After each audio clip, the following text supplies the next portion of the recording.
Coming to lung resection. Lung resection means you are going to remove some part of lung. Okay, it can be some 5 or 6 types. Pneumonectomy is removal of entire lung. Here you can see the entire lung is being removed.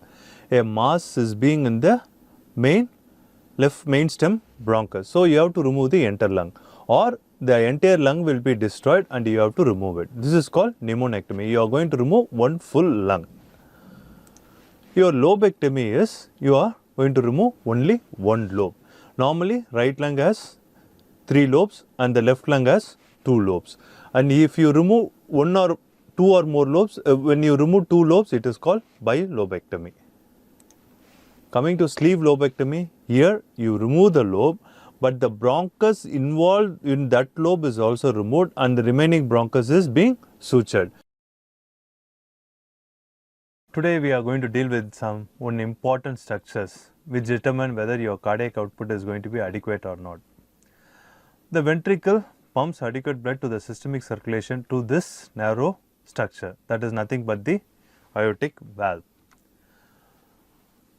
First anatomical diagram of aortic valve was made by Dan Vinci in his book Renaissance. These are the various pictures which was drawn by him way back. But the Asian medical people definitely refused to believe that a valve existed inside the heart to pump the blood. They simply said that blood comes and goes inside the heart without a valve. So it was not believed.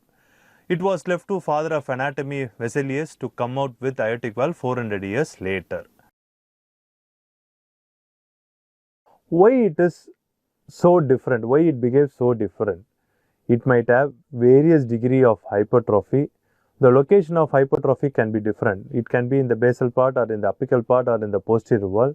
Various degree of obstruction can happen. The degree of obstruction can be varied and it can happen at various ages from the newborn to elderly patient, and the mortality risk also is very much different. So these are the reason why it behaves very differently.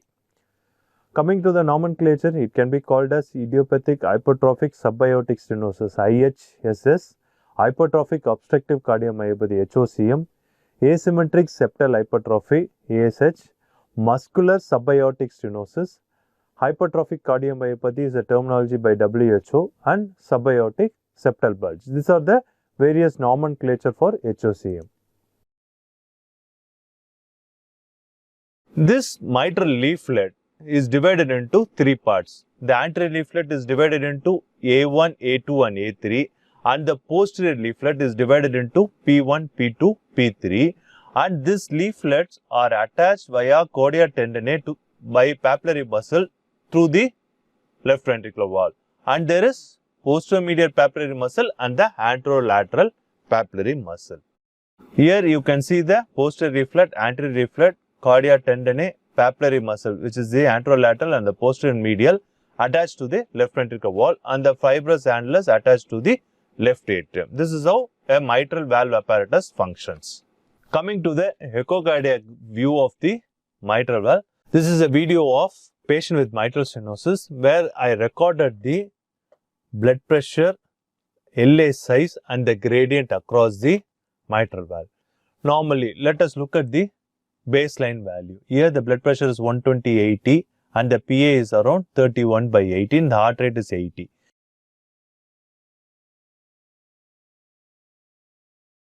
As you see, at least 30% of the patient who come for non-cardiac surgery have about cardiac disease. This is like tip of iceberg.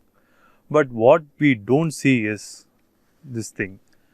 It increases the mortality by 9-fold, morbidity by 32-fold, and the outcome is bad by around 20 to 45%, and it leads to a poor long-term prognosis, and most importantly, the cost doubles. So it is very important we prevent an MI in the perioperative period. So prevention of MI is essential for the better outcome. How we are going to do it? First, we have to understand the risk involved. So we should know a scoring system which can estimate the perioperative cardiovascular risk. Then we should go for various testing involved in the preoperative period to know how much disease is involved. Finally, you should look at intervention in the perioperative period to reduce this risk.